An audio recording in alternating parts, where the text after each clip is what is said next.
Une mariée en fuite et elle a croisé le chemin d'un séduisant seigneur. Bienvenue sur Soul Stories, votre destination pour des récits touchants d'amour, d'espoir et de seconde chance.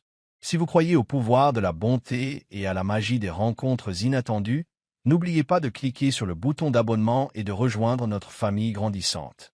Commençons maintenant l'histoire d'aujourd'hui. Le vent hurlait à travers les pins, griffant les fenêtres du SUV emprunté tandis qu'Annabelle Kingsley serrait plus fort le volant. Des flocons de neige s'abattaient contre le pare-brise, chacun comme un petit coup de poing, brouillant la route devant elle. Elle n'avait pas prévu de se retrouver sur la route 7, une route secondaire menant nulle part, loin de la prison dorée du Cape Cod Resort où sa robe de mariée était toujours suspendue, jamais portée, dans une chambre où elle ne remettrait plus les pieds.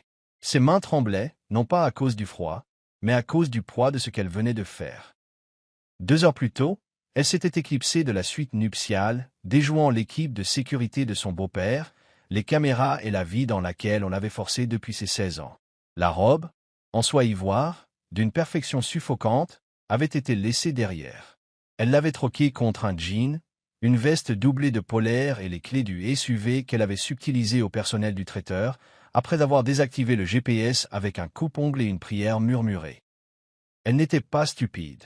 Elle savait qu'il se lancerait à sa poursuite. Son beau-père, Victor Hargrove, avec son sourire de sénateur et ses registres secrets, ou son fiancé, Ethan Caldwell, dont la famille possédait la moitié du réseau électrique de la Nouvelle-Angleterre.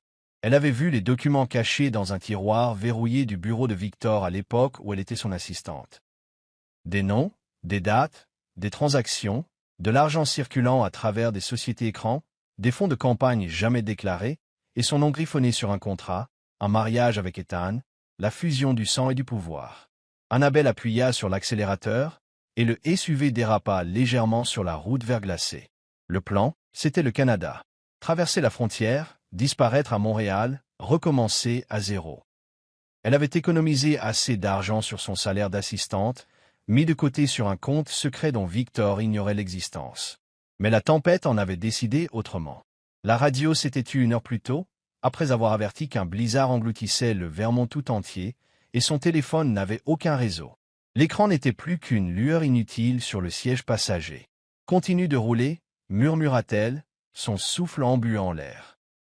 Les essuie-glaces gémissaient, luttant contre la neige qui tombait.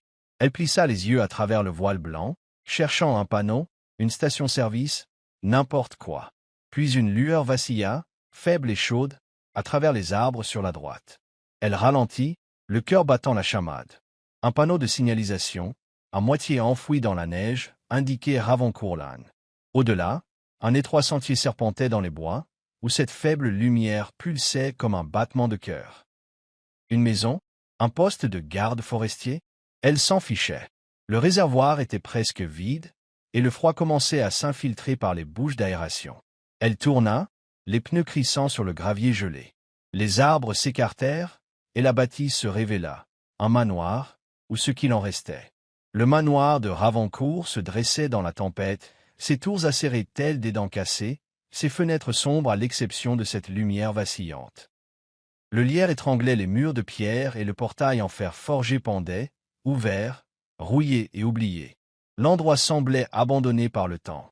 Annabelle arrêta la voiture, coupa le moteur et resta assise en silence, écoutant le hurlement du vent. Son sac à dos contenait une barre de céréales, une bouteille d'eau et une clé USB avec les copies des dossiers de Victor. Pas grand-chose, mais assez pour la maintenir en vie ou la faire tuer. Elle remonta à la fermeture éclair de sa veste, enfila sa capuche et sortit dans la tempête.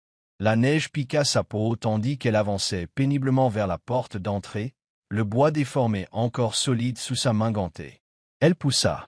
La porte gémit en s'ouvrant, étonnamment facilement, et elle pénétra dans un grand hall ténébreux. L'air à l'intérieur était lourd de poussière et d'un soupçon de moisissure. Un lustre était suspendu au-dessus, ses cristaux ternis, se balançant légèrement au gré du vent qui s'infiltrait par des vitres brisées. « Allô » Sa voix résonna. Pas de réponse. La lumière vacillante venait de plus loin à l'intérieur, peut-être du salon. Elle avança, ses bottes raclant le marbre fissuré, quand un son la fit s'arrêter. Un gémissement sourd et rauque, comme celui de quelqu'un qui peine à respirer. Son pouls s'accéléra. Elle fouilla dans sa poche pour trouver le couteau de table qu'elle avait volé sur le plateau du traiteur, un objet fragile, à peine assez aiguisé pour couper du beurre. « Qui est là » lança-t-elle d'une voix vive. Un autre gémissement, plus faible, provenant du salon. Elle s'avança à pas de loup, le couteau levé, et jeta un coup d'œil par l'embrasure de la porte. Un homme gisait affalé près de la cheminée, dont les braises brillaient à peine.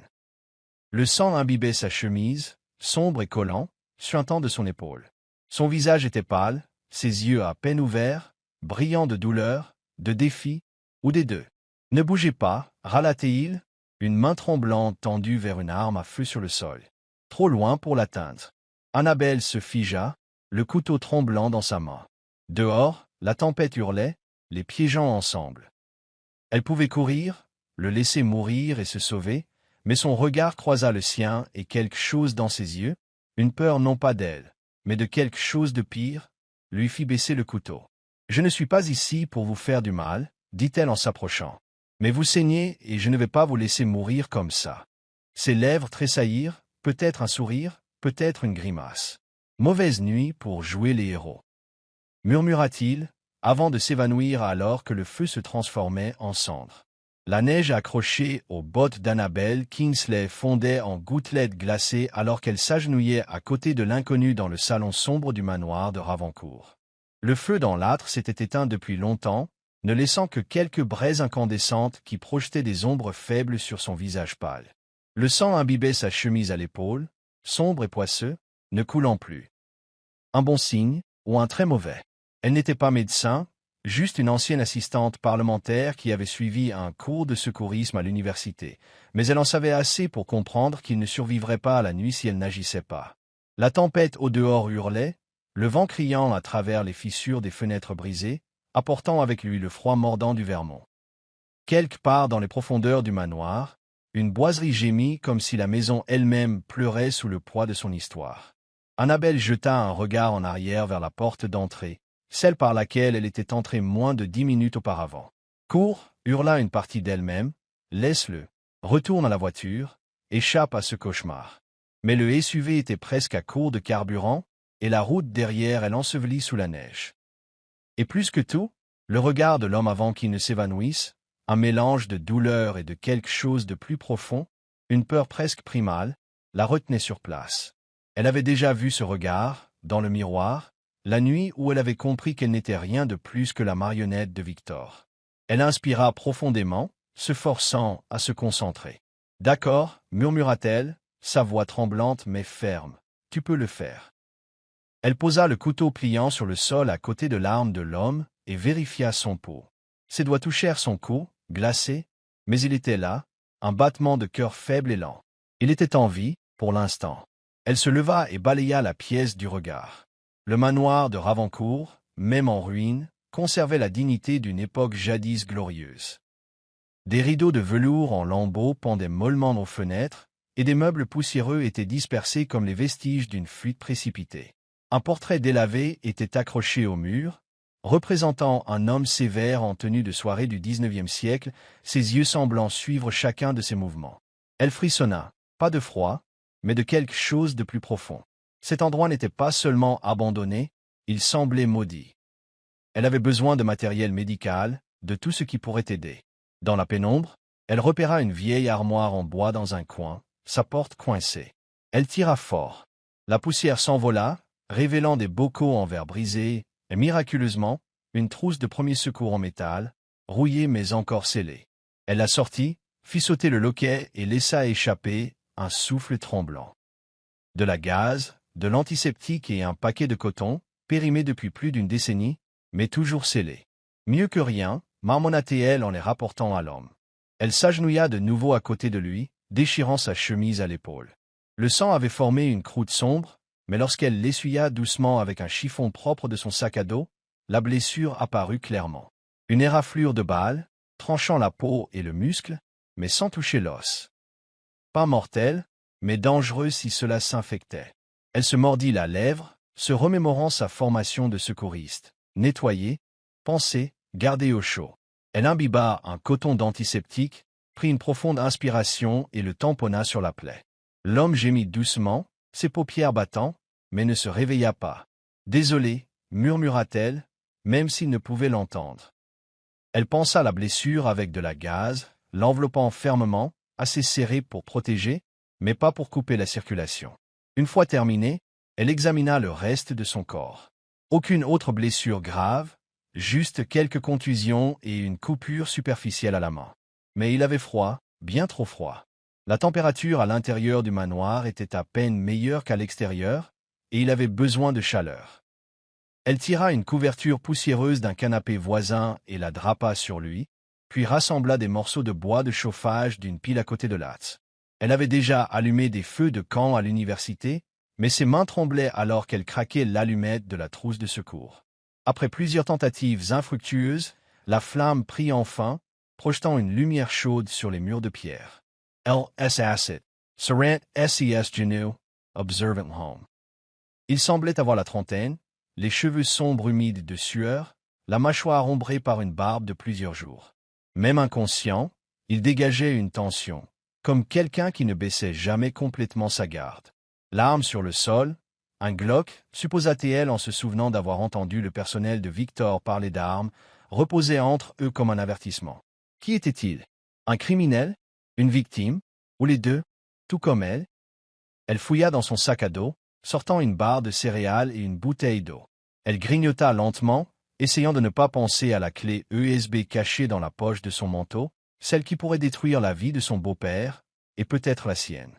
Elle avait prévu de l'envoyer à un journaliste d'investigation à Washington, mais n'en avait pas eu l'occasion.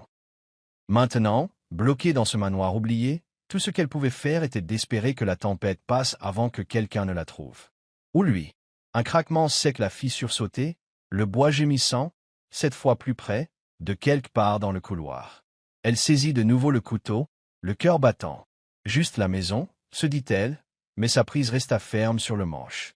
Elle jeta un coup d'œil à l'homme, toujours inconscient, puis se leva et s'avança vers l'embrasure de la porte.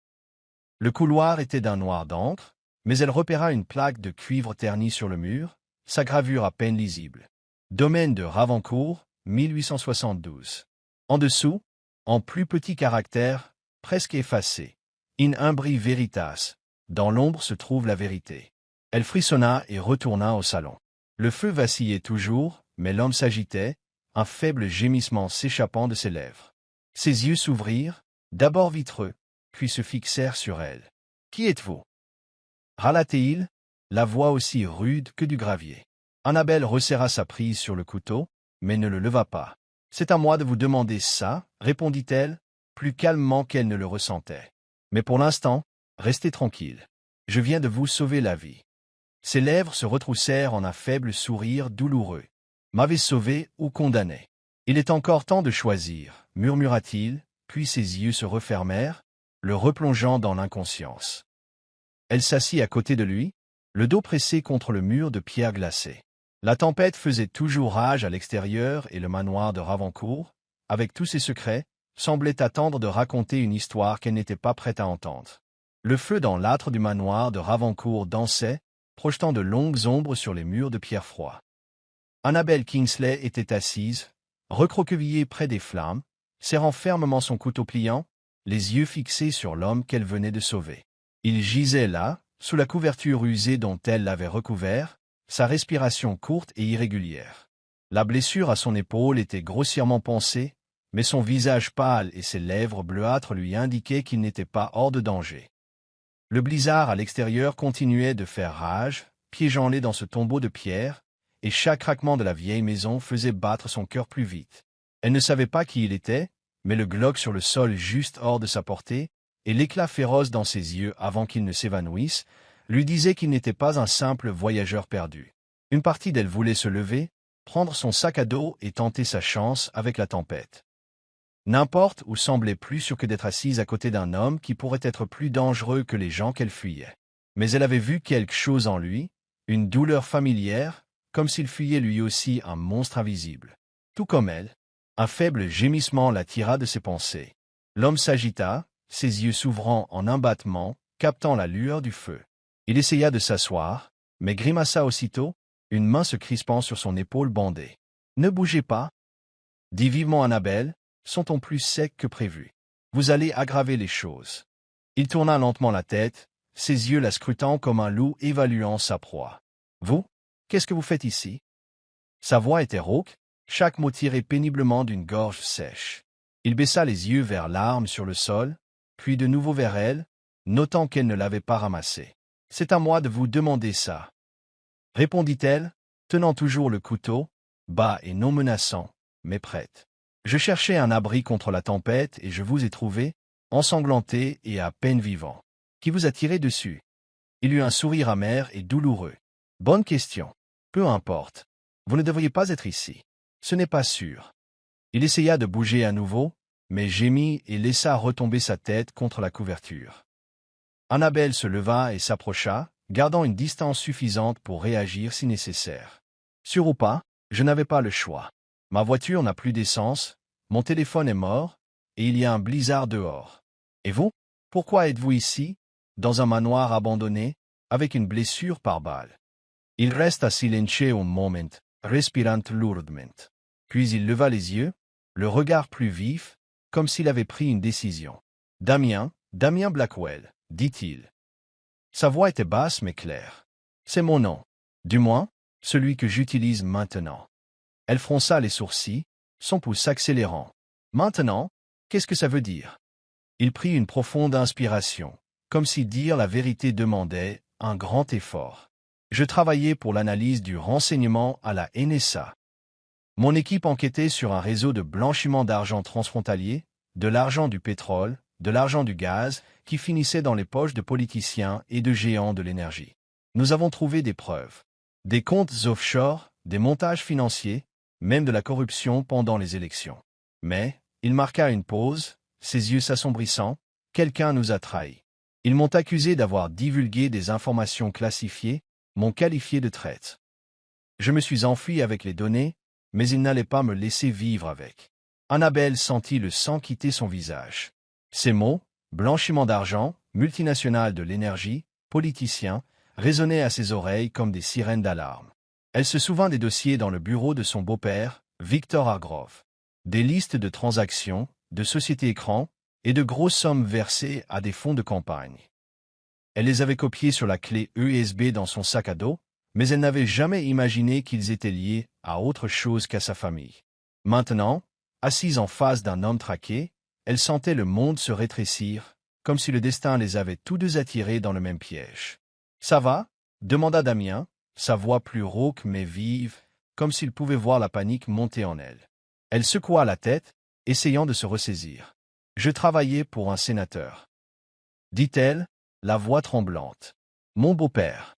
J'ai trouvé des documents, des choses comme ce que vous décrivez, blanchiment d'argent, dons illégaux. Ils m'ont forcé à épouser quelqu'un pour me faire taire. J'ai fui, et maintenant je suis ici. » Damien la fixa si longtemps qu'elle eut l'impression qu'il lisait dans ses pensées. « Comment vous appelez-vous » demanda-t-il, sa voix plus douce mais toujours sur ses gardes. « Annabelle. Annabelle Kingsley. » Il hocha légèrement la tête, comme si le nom avait une signification. « Annabelle, » répéta-t-il, se le confirmant à lui-même. « Si vous dites la vérité, alors nous avons le même ennemi, et ils ne s'arrêteront pas tant que nous ne serons pas morts, ou pire. » Elle déglutit difficilement, le froid dans sa poitrine ne venant plus seulement de l'air. « Qui sont-ils? Qui vous traque ?» Damien ferma les yeux comme si la question l'épuisait. « Je ne les connais pas tous. C'est une coalition, des politiciens, des PDG et des gens qui opèrent dans l'ombre. Ils savent que j'ai les données, et ils pensent que je les ai déjà envoyées. Mais ce n'est pas le cas. Pas encore. Elles sont toujours là. » Il tapota la poche de son manteau ou quelque chose de petit, probablement un disque dur, fit un léger clic. Elle le fixa, le cœur battant. « Et s'ils vous trouvent, au moins? »« Ils m'ont déjà trouvé, » dit-il, les yeux s'ouvrant brusquement. Cette balle n'était pas une erreur. J'ai laissé un signal, un appel par téléphone satellite, un seul, avant de venir ici. Je pensais l'avoir crypté, mais il secoua la tête. Ils étaient meilleurs que je ne le paie. N-Size. S'ils avaient déjà retrouvé la trace de Damien, alors ce manoir n'était pas un refuge. C'était un piège. Elle jeta un coup d'œil vers la fenêtre, où la neige tombait encore épaisse et lourde, cachant tout. Peuvent-ils arriver jusqu'ici, à travers cette tempête? Peut-être, dit Damien d'une voix basse. Mais la tempête nous maintient aussi en vie. Ils ne peuvent pas se déplacer plus vite que nous. Du moins, pas ce soir. Elle se laissa tomber à nouveau, le dos contre le mur, son esprit tourbillonnant. Quelques heures plus tôt, elle pensait fuir un mariage forcé et un beau-père tyrannique. Maintenant, elle était piégée avec un homme nommé Damien Blackwell, un prétendu ex-analyste de la NSA, et des secrets qui pourraient faire s'effondrer des institutions entières. Elle ne savait pas si elle pouvait lui faire confiance ou si elle devait le craindre. Mais une chose était sûre, son histoire, qu'elle soit vraie ou non, était la pièce manquante de son propre cauchemar. « Vous devriez vous reposer, » dit Damien, sa voix faible mais ferme. « S'ils viennent, nous aurons besoin de force pour fuir. » Elle hocha la tête, bien qu'elle ne fût pas sûre de pouvoir dormir. Elle serra son sac à dos contre elle, ses doigts effleurant la clé USB dans la poche de son manteau. À la lumière vacillante du feu, elle regarda Damien, l'homme aux multiples noms, et se demanda s'il était son salut, ou celui qui l'entraînerait plus profondément dans les ténèbres. Le manoir de Ravancourt était plongé dans l'obscurité. La cheminée vacillante n'était plus que le dernier souffle d'une créature mourante. Annabelle Kingsley était assise, blottie contre le mur de pierre, son sac à dos serré contre sa poitrine, ses doigts toujours enroulés autour du couteau pliant, bien qu'elle sût qu'il serait inutile si la vérité venait frapper à leur porte. En face d'elle, Damien Blackwell gisait sous une couverture élimée, sa respiration plus régulière mais toujours faible. La blessure à son épaule, bien que pansée, le faisait grimacer chaque fois qu'il bougeait. Le blizzard hurlait toujours à l'extérieur, mais maintenant le vent semblait porter un avertissement qu'elle ne pouvait ignorer. Elle avait essayé de ne pas s'attarder sur ce que Damien lui avait dit, à propos de la NSA, des données volées et des chasseurs impitoyables à ses trousses. Mais ces mots s'enfonçaient dans son esprit comme de l'acier, ravivant les souvenirs des documents qu'elle avait trouvés dans le bureau de son beau-père, Victor Hargrove. Des listes de transactions, des noms de sociétés écrans, et le contrat de mariage conçu pour la réduire au silence. Elle jeta un regard sur Damien, l'homme aux multiples noms, et se demanda s'il était un allié, ou juste un autre piège que le destin lui avait tendu. Un éclair de lumière soudain déchira l'obscurité, traversant la fenêtre du salon. Annabelle sursauta, le cœur battant à tout rompre. Ce n'était ni le clair de lune, ni une illusion. C'était un phare, faible et vacillant à travers la neige épaisse. Elle se précipita vers la fenêtre, mais la voix de Damien fusa dans l'obscurité, rauque et tranchante comme une lame. « Éloigne-toi de la fenêtre. Éteins le feu. Maintenant. » Elle se tourna et le vit redressé, se tenant l'épaule, les yeux flamboyants dans le noir. « Quoi? Qui est-ce » murmura-t-elle, sa voix tremblante mais essayant de rester calme. « Pas la police, dit-il sombrement. Les flics ne se faufilent pas dans les tempêtes de neige. Éteins le feu et n'allume aucune lumière. » Il tenta de se lever mais s'effondra avec un gémissement, les dents serrées de douleur. Annabelle ne posa pas de questions. Elle se précipita vers l'âtre, attrapa une bûche de la pile, et remua les braises jusqu'à ce que le feu grésille et meure. La fumée s'éleva, lui piquant les yeux, mais la pièce plongea dans une obscurité instantanée. Elle tomba à genoux à côté de Damien, le cœur battant si fort qu'elle craignit que cela ne résonne dans le silence. « Qui sont-ils » chuchota-t-elle. « Des contractuels » murmura Damien, sa voix si basse qu'elle dut se pencher pour l'entendre. « Des mercenaires, probablement d'une société de sécurité privée. Ils m'ont suivi grâce au signal satellite que j'ai envoyé il y a 2 jours. Je pensais avoir coupé le lien, mais... » Il s'interrompit, secouant la tête. « Je me suis trompé. » Annabelle déglutit difficilement, le froid dans ses os ne venant plus seulement de l'air. Elle jeta un nouveau coup d'œil vers la fenêtre, où le phare réapparut, dérivant lentement à travers la neige comme un prédateur flairant sa proie. Puis un faible son, du gravier crissant sous des pneus, perça le vent. Ils étaient proches. Trop proches. On doit se cacher, dit Damien, essayant de se redresser. Il chancela, mais ses yeux restèrent vifs, sa volonté plus forte que son corps. La cabe. Il y a une entrée dans le couloir. Dépêche-toi. Annabelle hocha la tête, déjà en mouvement. Elle jeta son sac à dos sur son épaule, attrapa l'arme de Damien sur le sol. Elle était froide et lourde dans sa main, inconnue mais nécessaire, et l'aida à se mettre debout. Il s'appuya sur elle alors qu'il sortait, en titubant du salon. Le couloir était d'un noir d'encre, éclairée seulement par la faible lueur des fenêtres brisées. Elle trouva une porte en bois, presque invisible dans le lambris, avec une poignée rouillée. Elle la tira et elle grinça bruyamment, révélant un escalier étroit descendant dans les ténèbres. Vas why, la presse Damien, le souffle court. Elle l'aida à descendre les marches, chaque craquement protestant sous leur poids. L'air devint humide et terreux, l'odeur de moisi montant autour d'eux. En bas, l'obscurité engloutit tout. Elle tâtonna le long du mur jusqu'à ce qu'elle trouve un coin rempli de caisses pourries et de toiles d'araignée, et y installa Damien, le dos contre le mur. « Silence, dit-il, la voix basse mais ferme. Ils vont fouiller la maison. Si on a de la chance, la tempête couvrira nos traces. » Elle hocha la tête, bien qu'il ne pût la voir, et s'assit à côté de lui, serrant son sac à dos. L'arme restait dans sa main, son doigt tremblant contre le pontet. Elle n'avait jamais tiré avec une arme auparavant, et l'idée de l'utiliser lui tordait l'estomac. Elle tendit l'oreille, écoutant le moindre bruit au-dessus. Le vent gémissait toujours, mais un autre son s'insinua bientôt. Des pas, lents, délibérés. Sur le plancher en bois au-dessus d'eux, une voix étouffée suivie, grave et déformée par la tempête. Elle ne put déchiffrer les mots, mais l'intention était claire. Ils étaient à l'intérieur. La main de Damien effleura la sienne, la surprenant par sa chaleur. « Respire, murmura-t-il, à peine audible. Ils ne savent pas que tu es là. S'ils me trouvent, cours, ne te retourne pas. » Elle secoua la tête, bien qu'il ne pût la voir. « Je ne t'abandonne pas, » chuchota-t-elle, la voix plus assurée qu'elle ne le ressentait. Elle ne savait pas pourquoi elle disait cela. Peut-être parce qu'il était le seul à comprendre ce qu'elle fuyait. Peut-être parce qu'elle en avait assez de fuir seule. Il ne répondit pas, mais elle sentit son regard dans le noir, lourd et illisible.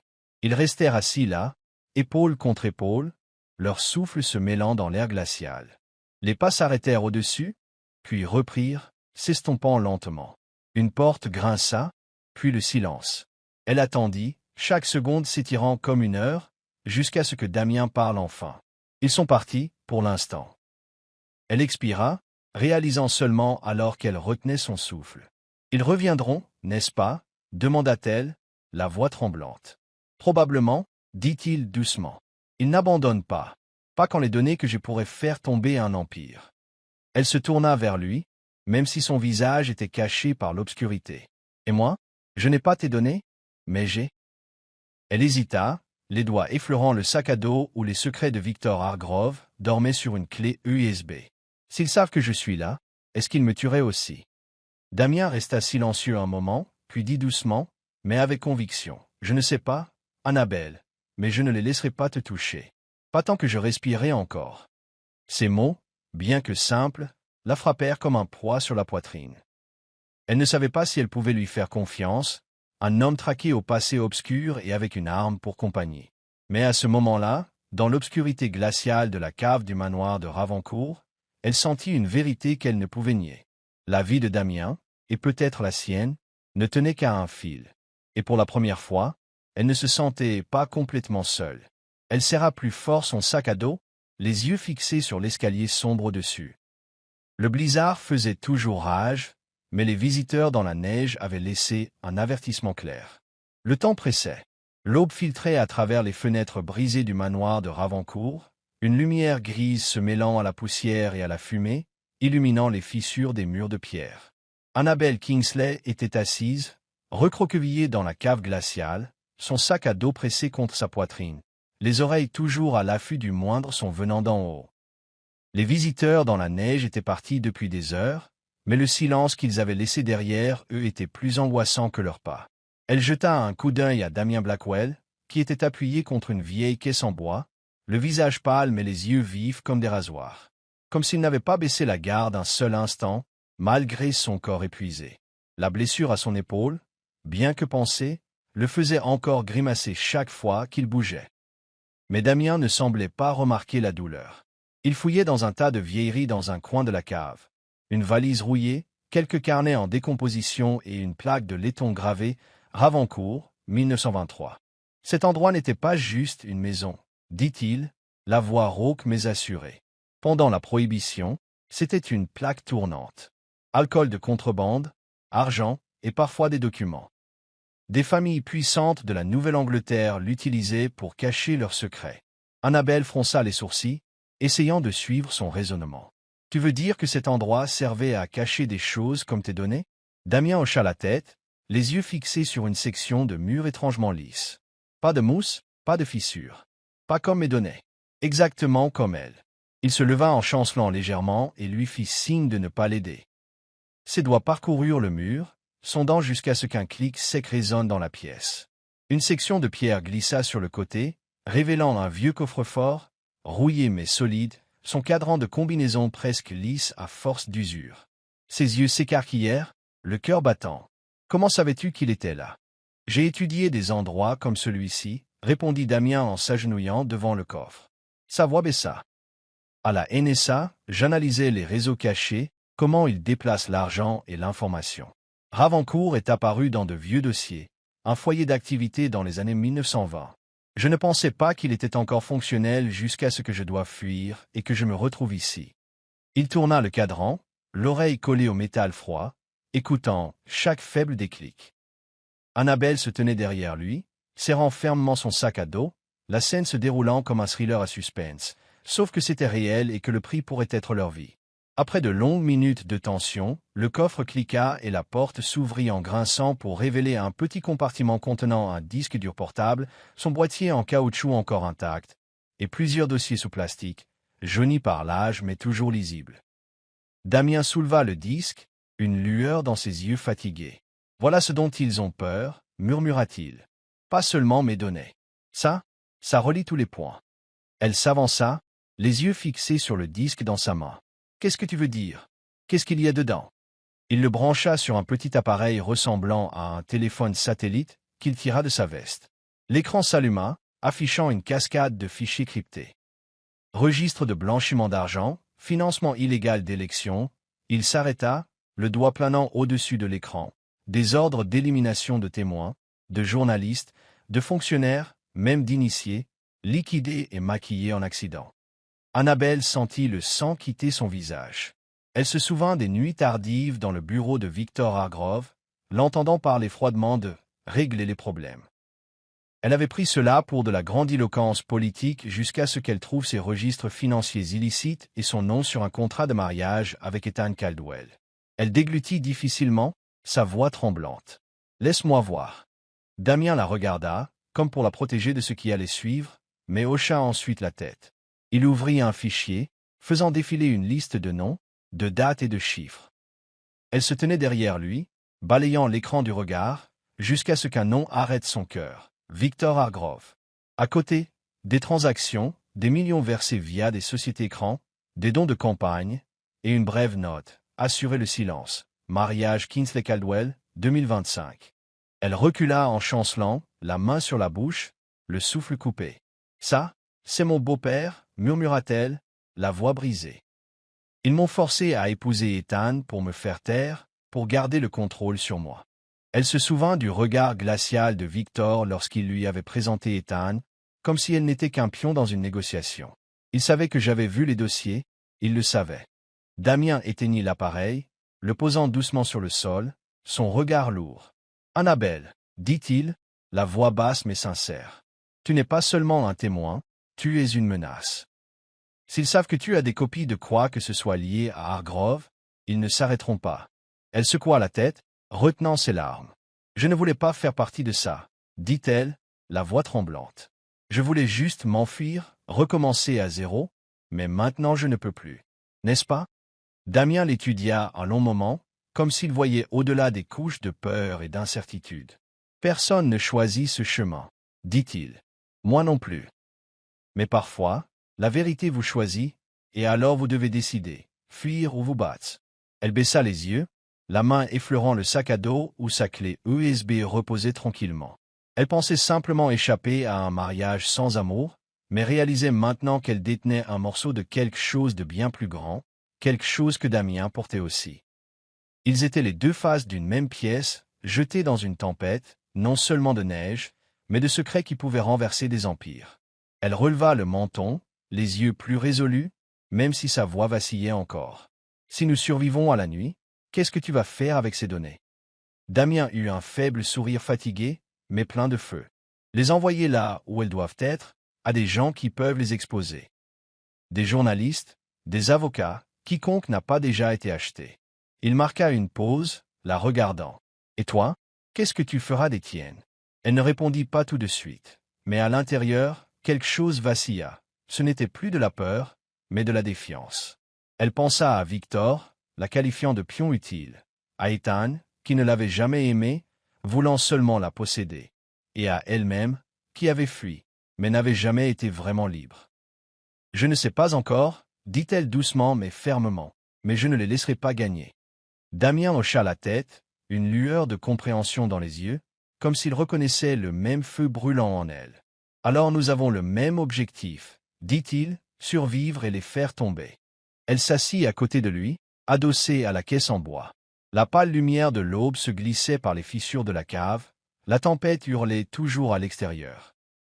Mais à cet instant, au milieu du danger et des vérités cachées, Annabelle sentit quelque chose d'étrange et de stable. La clarté. Ils n'étaient plus seulement deux fugitifs. Ils étaient les deux faces d'une même pièce, liés par la vérité et traqués par les ombres. Le manoir de Ravancourt était plongé dans les ténèbres, la seule lumière provenant de la cheminée vacillante qui projetait de faibles lueurs sur les murs de pierre fissurés. Annabelle Kingsley était assise près du feu mourant, serrant fermement son sac à dos, les yeux fixés sur Damien Blackwell. Il gisait sur le tapis, en lambeaux, la sueur perlant sur son front, son visage congestionné malgré l'air glacial. La blessure à son épaule, bien que pansée, était rouge et enflée, et sa respiration était devenue laborieuse, chaque inspiration un combat. Le blizzard à l'extérieur faisait toujours rage, mais maintenant la plus grande menace n'était pas les chasseurs, c'était le temps qui s'épuisait dans le corps de Damien. Elle toucha doucement son front, la main tremblante. « Trop chaud. Tu as de la fièvre, murmura-t-elle, la voix chancelante mais essayant de rester calme. Elle fouilla dans la trousse de premiers secours qu'ils avaient trouvée dans la cave, mais il ne restait plus rien, juste quelques compresses de gaz sèches et une bouteille d'antiseptique presque vide. Elle avait fait tout ce qu'elle pouvait avec sa formation de secourisme universitaire, mais l'infection était hors de sa portée dans un manoir abandonné. Les yeux de Damien s'ouvrirent, voilés mais toujours vifs. « Je vais bien. » Râla-t-il, la voix graveleuse, mais la grimace qui traversa son visage alors qu'il tentait de bouger disait le contraire. Il plongea la main dans sa veste et en sortit un petit appareil couvert de poussière, un téléphone satellite, ses câbles en caoutchouc maculés de crasse. « Tu dois utiliser ça. » Annabelle fronça les sourcils, le cœur battant à tout rompre. « Un téléphone satellite? Mais tu as dit que c'est le signal de cet appareil qui les a menés ici. » Elle se souvint des phares dans la neige, des pas au-dessus de la cave, du sentiment d'être traqué. « C'est vrai, » dit Damien, faible mais inébranlable, mais c'est notre seule chance de faire sortir les données. Contacte Lena Cruz, du Centre pour le journalisme d'investigation. Elle travaillait avec moi. Il toussa, chaque quinte lui déchirant la poitrine. Elle saura quoi faire. Avant de faire quoi que ce soit, Annabelle fouilla dans son sac à dos et en sortit leur dernière barre de céréales et une bouteille d'eau à moitié pleine. Son estomac gargouilla. Elle n'avait pas mangé depuis sa fuite du Cap Cod Resort, mais Damien en avait plus besoin. Elle cassa la barre en deux et lui tendit un morceau. « Mange, » dit-elle fermement. « Tu as besoin de force, même un peu. » Damien regarda la barre de céréales, réussissant un faible sourire de travers. « Cuisine de survie gastronomique, » râla-t-il. « Tu me gâtes, chef. » Il la prit et mâcha lentement, chaque bouchée un effort. Annabelle but une gorgée d'eau et la lui passa. Il but par petites gorgées, l'eau coulant le long de ses lèvres gercées. En le regardant, elle réalisa qu'il survivait de miettes, des céréales, de l'eau et une volonté de faire. Elle prit l'appareil satellite, lourd dans ses mains. L'idée de l'allumer, d'envoyer un signal qui pourrait ramener les chasseurs, lui tordait l'estomac. Mais ensuite, malgré la fièvre qui le consumait, son regard était empreint d'une conviction féroce. Elle ne pouvait pas le laisser mourir, pas après tout ça. Elle prit une profonde inspiration, alluma l'appareil, et l'écran clignota avec un bip doux. Elle tapa le code qu'il lui avait donné, les doigts tremblants, et attendit. Après quelques secondes tendues, une voix crépita dans le haut-parleur, féminine, vive et prudente. « Qui est à l'appareil? »« Lena Cruz. » demanda Annabelle doucement, comme si quelqu'un à l'extérieur pouvait entendre. Je suis une amie de Damien Blackwell. Il est blessé. Nous avons les données, blanchiment d'argent, élection et meurtre. Il y eut une pause, puis Lena répondit, la voix basse. Damien, il est en vie? Où êtes-vous? Dans le Vermont, un manoir abandonné, dit Annabelle, jetant un coup d'œil à Damien, qui respirait maintenant lourdement à nouveau. Mais quelqu'un nous traque. Nous avons besoin d'aide. Et ces données, il faut qu'elles soient vues. Avez-vous des preuves? Demanda Lena, la voix aussi tranchante qu'un rasoir. Si oui, je peux envoyer quelqu'un, mais je dois savoir que je peux vous faire confiance. Annabelle déglutit difficilement, les yeux passant au disque dur que Damien avait récupéré du coffre-fort caché. Nous avons tout, les transactions, les noms, même les ordres de tuer. Mais la fièvre de Damien s'aggrave. Il ne s'en sortira pas sans un médecin. Silence à nouveau, puis la voix de Lena se fit ferme. Maintenez-le en vie. Je trouverai un moyen de vous rejoindre. Mais la tempête de neige bloque toutes les routes vers le Vermont. Envoyez-moi un échantillon via ce canal crypté. Si c'est authentique, je m'assurerai que ça arrive entre de bonnes mains. Suivant les instructions de Lena, Annabelle brancha le disque dur sur l'appareil et transmit un seul fichier, une liste de transactions financières liées à Victor Agrov. Quand l'écran confirma, fichier envoyé, elle éteignit l'appareil, le cœur battant. Elle venait de faire quelque chose d'irréversible. Le monde pourrait maintenant apprendre la vérité, ou elle et Damien pourraient mourir avant que cela n'arrive. Elle retourna vers Damien, essuyant la sueur de son front avec un chiffon propre de son sac. « J'ai appelé Lena, dit-elle doucement. Elle va nous aider. Tu dois juste tenir bon. » Il fit un léger signe de tête, les yeux mi-clos. « Tu es plus courageuse que tu ne le penses, murmura-t-il, un fantôme de sourire sur les lèvres. Elle secoua la tête, les yeux piquants. « J'ai peur, Damien. Je ne veux pas faire ça. Je ne veux pas être celle qui se bat. » Son regard croisa le sien, brillant d'une force tranquille, même dans la maladie. « Personne ne le veut, dit-il, la voix profonde et rauque. Moi non plus. Quand j'ai rejoint la NSA, je pensais protéger ce pays. Mais ensuite, j'ai vu la vérité. Les gens en qui j'avais confiance m'ont trahi. Les gens que j'aimais, sa voix se brisa.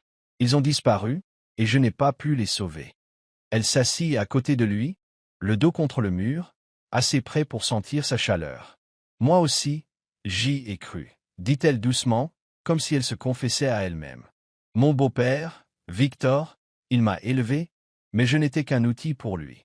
Je pensais que si je travaillais dur, si j'obéissais, je gagnerais ma propre vie. Puis j'ai trouvé ces dossiers et j'ai réalisé que le monde ne voulait que mon silence. » Damien tourna la tête vers elle, son regard profond et plein de douleur. « Le monde est doué pour ça, effacer ceux qui disent la vérité. Mais tu n'es pas seule, Annabelle.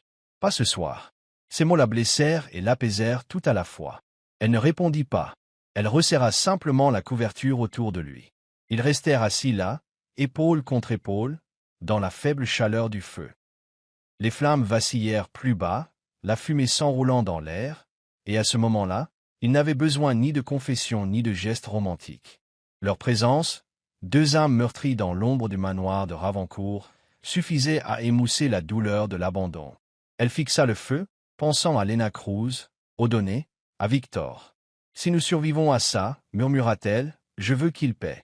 Pas seulement pour moi, mais pour tous ceux qu'ils ont blessés. » Damien hocha lentement la tête, les yeux fermés maintenant, mais sa voix était stable. « Nous le ferons, ensemble. » Elle pencha la tête en arrière contre le mur, écoutant le rythme régulier de sa respiration. La tempête hurlait toujours au-delà des murs de pierre, mais dans cette pièce, enveloppée de fumée et de confession, Annabelle sentit la plus faible étincelle d'espoir. Fragile, mais juste assez pour la faire continuer à se battre. Le manoir de Ravancourt gisait dans les ténèbres, percé seulement par le vent qui hurlait à travers les fenêtres brisées et le faible crépitement du feu mourant, comme le dernier souffle d'une chose autrefois vivante. Annabelle Kingsley était assise à côté de Damien Blackwell, ses doigts agrippant son sac à dos, les yeux fixés sur son visage pâle. La fièvre avait pris le dessus, le faisant frissonner sous une couverture élimée. La blessure à son épaule était rouge et enflammée, et chaque respiration était saccadée, un rappel brutal que le temps leur filait entre les doigts. Le blizzard à l'extérieur faisait toujours rage, mais après l'appel à Lena Cruz, une lueur d'espoir s'était allumée en elle, jusqu'à ce que des phares déchirent à nouveau la neige, plus brillants maintenant, plus agressifs. Annabelle se figea, le cœur battant à tout rompre. La lumière balaya la fenêtre du salon, accompagnée du faible grognement guttural d'un moteur. Pas une voiture normale, on aurait dit un véhicule blindé. Ils sont de retour, murmura-t-elle, la voix tremblante. Elle se précipita vers la fenêtre, mais Damien, aussi faible qu'il fut, lui attrapa le poignet et la tira au sol. « Ne te laisse pas voir, râla-t-il, les yeux brûlants d'urgence, alors même que son corps le trahissait. Ils ne sont pas là pour arrêter. Ils sont là pour nous effacer. » Il toussa violemment, puis désigna le couloir. « La cave. Il y a un tunnel. De l'époque de la Prohibition. On doit y aller. » Il n'y avait pas de temps pour les questions. Une odeur âcre d'essence flotta à travers l'encadrement de la porte, suivie du fracas de vitres brisées dans le rugissement du feu. Une fumée noire envahit le salon, lui brûlant les yeux. La panique la submergea, mais elle attrapa Damien, le hissant sur ses pieds. Il était plus lourd qu'elle ne s'y attendait, chaque pas une épreuve douloureuse. Elle saisit le sac à dos et le disque dur du coffre-fort, les fourrant dans son manteau et l'entraîna vers le couloir. Les flammes rugissaient derrière eux, dévorant les rideaux de velours et le bois sec. Une silhouette sombre passa devant la fenêtre, un homme en noir avec un fusil à la main. Annabelle poussa Damien dans le coin, son cœur battant si fort qu'elle pensa que cela pourrait les trahir. « Ils brûlent la maison, chuchota-t-elle. Ils veulent détruire les données. » Damien hocha la tête, le visage cendré. « Le coffre-fort? Ils sont au courant. Le signal satellite? » Il l'a confirmé. Il fit un geste vers la porte de la cave, où il s'était caché une fois. « Basigriera !» Elle l'ouvrit d'un coup et l'aida à descendre l'escalier étroit, la fumée les poursuivant comme une bête. La cave était humide et froide, mais sûre. Pour l'instant. Elle tâtonna dans le noir, cherchant le tunnel que Damien avait mentionné. Un panneau de bois déformé, presque indiscernable du mur, grinça bruyamment quand elle le poussa. Derrière, un tunnel bas et étroit s'ouvrait, son air vicié avec la faible odeur de vieil alcool et de moisissure. « Le voilà, » dit-elle, la voix tremblante mais résolue. Ils entrèrent en titubant, mais le claquement d'un coup de feu retentit au-dessus d'eux, suivi par le bruit de bottes lourdes frappant le sol. « Ils savent, » râla Damien. Il la poussa en avant, mais une balle fit éclater le panneau de bois et lui érafla la jambe. Il s'effondra, le sang tachant le sol en terre battue, mais rugit quand même. « Cours !» Annabelle ne réfléchit pas. Elle le releva, ignorant le sang, la fumée, la terreur. « Je ne t'abandonne pas !» cria-t-elle, sa voix se brisant dans le chaos. Elle le souleva sur son dos, son corps lourd et inerte, et avança. Le tunnel était long et suffocant, mais elle sentit de l'air froid devant, une issue. Les flammes et les hommes à leurs trousses s'estompèrent derrière elle, mais elle ne s'arrêta pas. Après ce qui parut une éternité, le tunnel déboucha sur une colline enneigée, à plusieurs centaines de mètres du manoir. Ravancourt brûlait au sommet de la colline, un bûcher flamboyant illuminant la tempête. Annabelle tomba à genoux sous un pin, déposant Damien avec précaution. Le sang de ses jambes tachait la neige. Elle déchira une bande de sa chemise et l'enroula fermement autour de la blessure, ses mains tremblant trop pour faire un correct. « Reste tranquille, » dit-elle, la voix craquant. « On s'en est sorti. » Damien attrapa sa main, sa poigne faible, mais son regard inébranlable. « Toi, tu es plus forte que je ne le pensais, » murmura-t-il, un faible sourire se dessinant sur ses lèvres. Elle ne répondit pas. À la place, elle vérifia le sac à dos. Le disque dur était toujours là. Elle fouilla pour la vieille bouteille d'eau, il ne restait que quelques gorgées. Elle la tendit à Damien, mais il secoua la tête. « Voilà, tu en as plus besoin. » Elle hésita, puis but une petite gorgée. L'eau était tiède et fade, mais l'aida à se concentrer. Son estomac lui faisait mal de faim.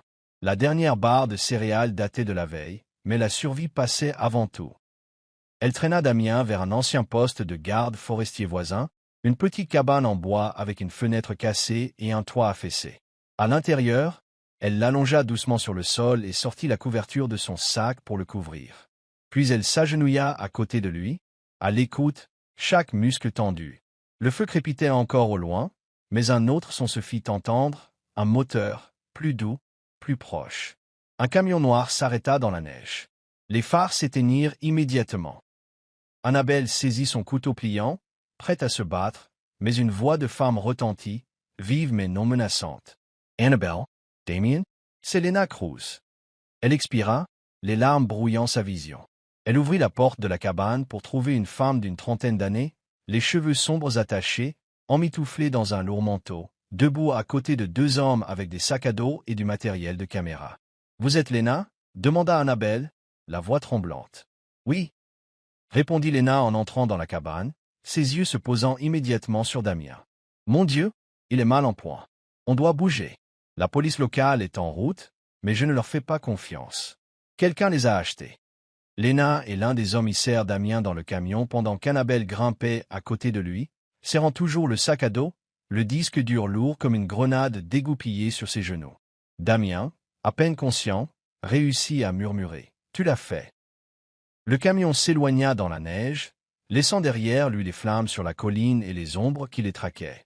Depuis le siège avant, Lena se retourna, sa voix inébranlable. « Les données que vous avez envoyées sont confirmées. Nous allons les publier, mais vous devez tous les deux rester en vie pour témoigner. » Annabelle hocha la tête, les yeux sur Damien, dont la respiration était rauque mais régulière. Elle pensa à Victor Hargrove, au manoir de Ravancourt, et à elle-même, non plus la mariée en fuite, mais la femme devenue une combattante. Le feu avait peut-être consumé la maison, mais il ne brûlerait jamais la vérité qu'il portait. Suivez-vous toujours l'histoire? Veuillez laisser vos réflexions sur l'histoire dans les commentaires ci-dessous. Tous vos commentaires sont la motivation pour nous de créer de meilleures histoires. N'oubliez pas de vous abonner à Soul Stories. Merci beaucoup. La lumière blanche et froide de l'écran d'ordinateur portable projetait des ombres dures sur le visage d'Annabelle Kingsley, soulignant les cernes sous ses yeux. Elle était assise dans une chambre de motel bon marché à la périphérie de Burlington, dans le Vermont. Les stores étaient bien tirés, la porte verrouillée. À côté d'elle, Damien Blackwell était adossé à la tête de lit. Des bandages frais entouraient son épaule et sa jambe. Son visage était toujours pâle, mais ses yeux étaient plus vifs maintenant. Une bouteille d'antibiotiques et une bouteille d'eau à moitié vide se trouvaient sur la table, vestige de la visite médicale précipitée que Lena Cruz avait organisée après les avoir sortis des décombres fumants du manoir de Ravancourt. La tempête de neige à l'extérieur s'était enfin calmée. Mais une autre tempête, bien plus grande, bien plus dangereuse, faisait rage sur l'écran devant eux. Lena Cruz, les cheveux tirés en une queue de cheval stricte et la voix aussi précise qu'une lame, était au centre d'une conférence de presse diffusée en direct sur les plus grandes plateformes médiatiques du pays. Elle se tenait devant un fond uni, le logo du Centre pour le journalisme d'investigation derrière elle, une main agrippant un microphone, l'autre pointant vers un grand écran affichant des documents, des clips audio et des captures d'écran du disque dur qu'Annabelle et Damien avaient risqué leur vie pour protéger. « Nous avons des preuves irréfutables », déclara Lena, sa voix résonnant dans le haut-parleur de l'ordinateur. Blanchiment d'argent transfrontalier, financement illégal de campagne et meurtre déguisé en accident. Les noms dans ces dossiers, sénateurs, PDG et agents de haut niveau, ont manipulé le système pour leurs gains personnels. Annabelle serra son sac à dos, ses doigts effleurant la clé USB contenant un double des dossiers de Victor Hargrove. Elle n'était pas présente à la conférence de presse. Lena avait insisté pour qu'elle et Damien restent cachés pour éviter les représailles. Mais lorsque l'écran afficha le nom de Victor Hargrove à côté d'une liste de transactions de plusieurs millions de dollars, son cœur se serra. Son beau-père, l'homme qu'il avait élevé et utilisé comme un pion, était maintenant exposé à la nation entière. Ce qu'elle ressentit n'était pas du triomphe, mais la douleur froide d'une trahison enfin confirmée. Damien lui toucha doucement la main, son regard stable et doux. « Tu l'as fait » râla-t-il, sa voix encore rauque à cause de la fièvre. Ils ne peuvent plus se cacher. Elle hocha la tête mais ne dit rien. Ses yeux restèrent fixés sur l'écran alors que Lena diffusait un clip audio. La voix de Victor, froide et calculatrice, discutant de la manière de traiter un journaliste d'investigation de l'année précédente. La section des commentaires du direct fut inondée. Choc, indignation et une explosion de hashtags. Hashtag Ravancourtfil devint une tendance nationale. L'indignation publique s'enflamma comme le feu qui avait consumé le manoir, et Annabelle sut que c'était la seule raison pour laquelle le FBI ne pouvait pas étouffer l'affaire. La voix de Lena continua, inébranlable. Nous avons transmis l'ensemble des données au FBI et à la Commission électorale fédérale. Nous exigeons une enquête transparente, non entachée par ceux qui sont nommés dans ces dossiers. Elle marqua une pause, fixant la caméra. Ce n'est pas seulement l'histoire d'une personne. C'est l'histoire de ceux qui ont été réduits au silence, menacés ou effacés pour avoir osé dire la vérité. L'écran passa à une photo du manoir de Ravancourt avant l'incendie. Une structure gothique se dressant solennellement dans les bois enneigés. Annabelle ferma les yeux, des flashs de souvenirs revenant en force. La fumée noire, le bruit des coups de feu, l'air glacial alors qu'elle portait Damien à travers le tunnel. Quand elle rouvrit les yeux, la main de Damien serra la sienne plus fort, comme s'il pouvait sentir le souvenir s'agiter en elle. Le FBI agi, Coppola Voixtelina. Au cours des dernières 48 heures, des sénateurs, des PDG et d'autres individus, y compris Victor Hargrove, ont été placés en détention pour interrogatoire. Mais nous ne nous arrêterons pas là. Toute la vérité doit éclater. Annabelle expira, ne réalisant pas qu'elle avait retenu son souffle. Elle se tourna vers Damien, qui regardait l'écran avec un mélange complexe d'épuisement et de soulagement. « Ils l'ont arrêté » murmura-t-elle. « Victor, il ne s'en tirera pas comme ça. »« Pas encore » dit Damien à voix basse. « Des gens comme Hargrove ont de l'argent et du pouvoir. Ils se battront. Mais maintenant, le monde regarde. Ils ne peuvent pas faire taire tout le monde. » Elle hocha la tête, sentant un poids lourd se lever, ne serait-ce que légèrement. Elle pensa aux jours qu'ils avaient passés en fuite, à la dernière barre de céréales qu'ils avaient partagée, à l'eau que Damien avait refusée pour qu'elle reste forte. Ils avaient survécu avec le strict nécessaire, de la nourriture, de l'espoir et de la volonté. Et maintenant, dans cette chambre de motel sombre, avec l'odeur de café rassis dans un gobelet en carton et le faible bourdonnement de la télévision en arrière-plan, elle ressentit une nouvelle sorte de clarté. Ils n'avaient pas seulement survécu. Ils avaient changé la donne. « Léna est meilleure que dans mes souvenirs », dit Damien, esquissant un faible sourire. Elle a toujours su comment galvaniser une foule. Annabelle sourit pour la première fois depuis des jours. L'expression était fragile, mais réelle. « C'est grâce à elle que nous sommes encore en vie », dit-elle doucement. « Et toi, c'est grâce à toi que je n'ai pas abandonné. » Il la regarda, les yeux profonds de quelque chose de non dit, puis se contenta de « On forme une équipe, Annabelle, du feu à cette chambre. Ne l'oublie pas. » Elle hocha la tête, tenant toujours sa main.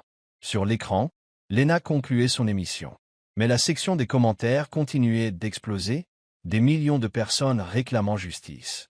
Annabelle savait que leur voyage n'était pas terminé. Le FBI pouvait enquêter, mais des hommes comme Victor n'étaient pas faciles à renverser. Et pourtant, pour la première fois, elle ne se sentait plus comme un pion. Elle se sentait comme une joueuse, une commandante. Elle se leva, prit la tasse de café froid et la tendit à Damien. « Bois, dit-elle doucement. Nous devons rester vifs. Le combat ne fait que commencer. » Il la prit avec une étincelle de malice dans les yeux, même à travers la fatigue. « À vos ordres, capitaine. » dit-il en prenant une gorgée alors qu'ils se tournaient tous les deux vers l'écran, où le tribunal de l'opinion publique rendait maintenant son jugement sur ceux qui se croyaient autrefois intouchables. Le printemps arriva dans le Vermont comme un murmure, une douce lumière du soleil effleurant les collines, l'odeur de l'herbe nouvelle flottant dans la brise. Annabelle Kingsley se tenait dans la petite cuisine d'une maison louée à Burlington, les mains enroulées autour d'une tasse de café fumante, ses yeux suivant Damien Blackwell à travers la fenêtre. Il était assis sur une chaise en bois sur le porche, un mince patch médical remplaçant maintenant les bandages volumineux sur son épaule, bien qu'il restât légèrement voûté comme si son corps se souvenait de chaque flamme, de chaque souffle glacé, de chaque kilomètre de la fuite. La blessure par balle à sa jambe avait guéri, mais les cicatrices, visibles ou non, persistaient. 3 semaines s'étaient écoulées depuis la conférence de presse en direct. Le FBI avait lancé une enquête officielle, arrêtant Victor Hargrove et plusieurs autres personnalités puissantes, mais Annabelle et Damien restaient dans l'ombre, passant de refuge en refuge pour éviter les représailles. Léna avait organisé des médecins et un abri, mais c'était Annabelle qui était restée aux côtés de Damien pendant les fièvres, les nuits agitées et les heures calmes où aucun d'eux ne pouvait fuir son passé. Elle posa le café, attrapa 2 tranches de pain et y étala du beurre de cacahuètes et de la confiture de fraises. Un petit déjeuner simple, mais suffisant pour lui rappeler les barres de céréales qu'ils avaient partagées dans les ruines de Ravancourt. Elle apporta l'assiette dehors, la posa devant Damien, et s'assit en face de lui. « Mange, dit-elle doucement. Tu dois retrouver tes forces. Damien offrit un sourire fatigué mais sincère. Toujours en train de donner des ordres, capitaine, la taquina-t-il en prenant une tranche et en y mordant. Il mâcha lentement, puis leva les yeux. Merci, Annabelle. Pas seulement pour ça. Elle sourit faiblement, mais ses yeux portaient le poids des semaines passées à raconter chaque détail au FBI, par des appels vidéocryptés, pendant des heures de témoignage. Elle leur avait tout dit. Les documents de Victor, le contrat de mariage, les jours de clandestinité. Chaque mot était une larme, mais elle n'avait aucun regret. Je veux juste que ce soit fini, murmura-t-elle. Mais je sais que ce n'est pas le cas. Victor, il a les meilleurs avocats, et les hommes comme lui ne tombent pas facilement. Damien hocha la tête, le regard lointain. Non, mais il saigne. L'affaire des dossiers de Ravancourt est toujours d'actualité. Le public n'a pas oublié. Il se tourna vers elle. Tu as tout changé, Annabelle. Ne l'oublie pas. Elle secoua la tête, des larmes piquant ses yeux, mais elle ne les laissa pas couler. Nous avons tout changé, ensemble. Elle tendit la main vers la sienne, un petit geste, mais plein de sens. Les jours qu'ils avaient passés ensemble, à essuyer la sueur de son front, à partager des vérités trop douloureuses pour être dites à voix haute, à simplement exister en silence, les avaient liés. Ce n'était pas de l'amour, pas encore, mais c'était quelque chose de plus fort que la peur. Damien serra doucement sa main, mais ses yeux s'assombrirent. « J'ai reçu un appel hier, dit-il doucement, d'un vieil ami à l'anglais. Ils veulent que je revienne comme conseiller en sécurité pour une nouvelle force d'intervention sous l'égide du ministère de la Justice. Ils disent que je pourrais aider à réparer le système. La poitrina da navalla, ça serra. Et qu'as-tu dit? J'ai dit non, répondit-il fermement. Ce système, il m'a trahi. Les gens en qui j'avais confiance ont disparu, et je n'ai pas pu les sauver. Je ne veux plus faire partie de ce monde. Je veux juste. Il marqua une pause, regardant les collines verdoyantes. La paix, s'il en existe encore. Elle hocha la tête, une vague de tristesse mêlée de soulagement l'envahissant. Elle le comprenait, peut-être plus que quiconque. Elle aussi avait cru au système, à Victor, aux promesses d'une vie meilleure. Mais ce système l'avait réduite à un pion. Elle n'y retournerait pas non plus. Moi aussi, dit-elle, la voix tremblant légèrement. C'est pourquoi j'ai décidé que je quitte la ville. Je veux retourner dans le Vermont et racheter le domaine de Ravancourt. Damien se tourna vers elle. La surprise éclata sur son visage, mais pas de résistance. Ravancourt? Après tout ce qui s'est passé? Justement à cause de ça, dit-elle, la voix plus forte maintenant. Je veux en faire un sanctuaire. Un refuge pour les gens comme nous. Des gens qu'on a réduits au silence pour avoir dit la vérité. Lena m'a aidé à contacter une organisation à but non lucratif qui soutient les lanceurs d'alerte. Ils ont lancé une collecte de fonds communautaires, et j'ai déjà récolté assez pour acheter le terrain. Je veux le reconstruire. Pas comme il était, mais comme quelque chose de mieux. Un lieu de lumière, d'espoir. Il la regarda, l'admiration adoucissant ses traits. « Tu es vraiment une battante. » dit-il à voix basse. « Je ne sais pas si j'aurai la force de le faire. Mais si quelqu'un le peut, c'est bien toi. » Elle sourit. Un vrai sourire, sans fardeau.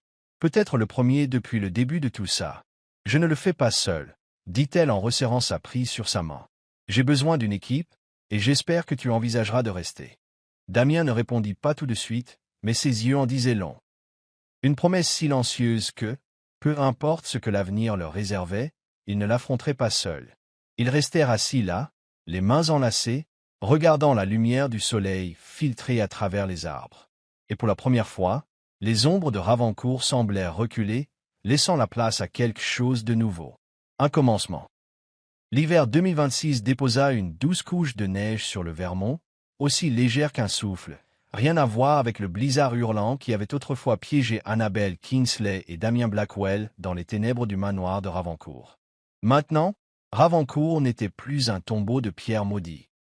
Le domaine autrefois en ruine avait été restauré, ses murs de pierre renforcés, de nouvelles fenêtres brillant au soleil, et une enseigne en bois était fièrement suspendue au portail en fer repeint, le refuge de Ravancourt. À l'intérieur, les pièces étaient remplies de livres, de fauteuils confortables, d'un foyer toujours allumé, transformant un lieu autrefois hanté par les secrets en une forteresse de lumière et d'espoir. Annabelle se tenait dans la bibliothèque nouvellement construite de Ravancourt, tenant un livre relié intitulé « La tempête m'a appris à respirer », embossés en bleu profond. Aucun auteur n'était mentionné, seulement le pseudonyme, le survivant. Mais elle savait que c'était Damien. Ses mémoires anonymes, relatant les jours de trahison, de traque, et la découverte d'un sens dans l'obscurité, étaient devenus un phénomène discret, se propageant sur X et les forums de discussion clandestins. Elle se tourna vers la première page, où une note manuscrite disait « Pour Annabelle, qui m'a appris que la paix est réelle ». Elle sourit, posa le livre sur l'étagère et sortit dans le jardin où la neige recouvrait légèrement l'herbe. Il y a un an, elle n'aurait jamais osé imaginer ce jour.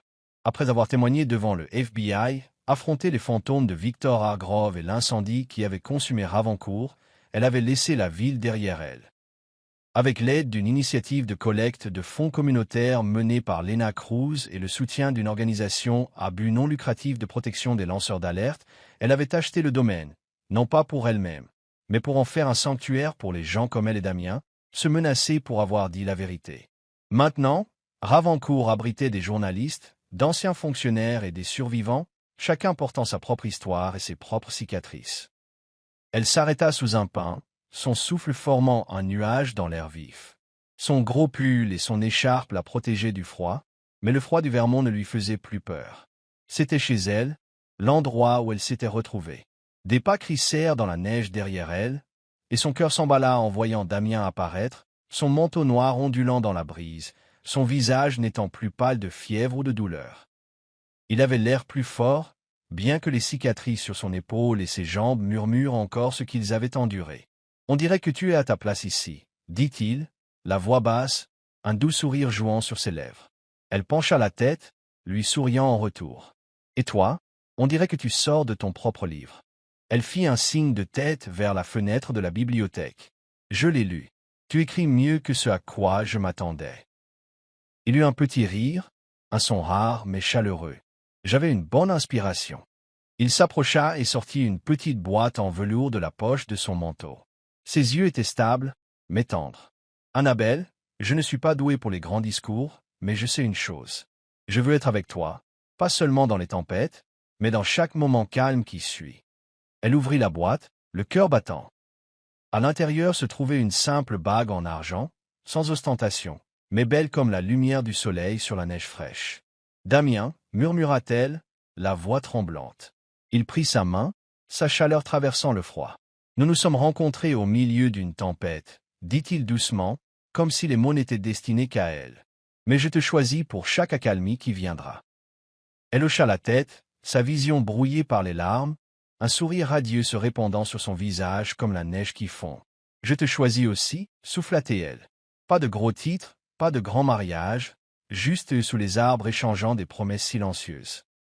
Il lui glissa la bague au doigt, sa main tremblant légèrement. Puis, comme si le monde retenait son souffle, il l'embrassa, légèrement, chaleureusement, un baiser qui avait le goût de la neige et de l'espoir, comme si chaque blessure entre eux venait de commencer à guérir.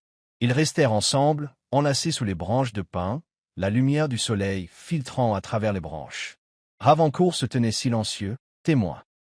À l'intérieur de la bibliothèque, un groupe de résidents partageait le petit-déjeuner toast, café chaud, préparé par un bénévole. Annabelle et Damien entrèrent, main dans la main, accueillis par des rires discrets et des taquineries sur leurs yeux brillants. Elle regarda autour d'elle les visages autrefois effrayés, maintenant adoucis par des sourires, et sut que Ravancourt n'était plus seulement un refuge. C'était un foyer, le foyer où la tempête avait pris fin. Elle serra la main de Damien, sentant le métal froid de la bague contre sa peau. « On l'a fait, » murmura-t-elle, l'émotion épaisse dans sa voix. Il hocha la tête, ses yeux ne quittant jamais les siens. « Et nous continuerons, ensemble. » Ils s'assirent à la longue table, partageant le petit-déjeuner avec ceux qui se cachaient autrefois dans l'ombre, et à la lumière de Ravancourt, ils n'étaient plus seulement des survivants. Ils étaient deux âmes qui s'étaient trouvées et avaient trouvé la paix.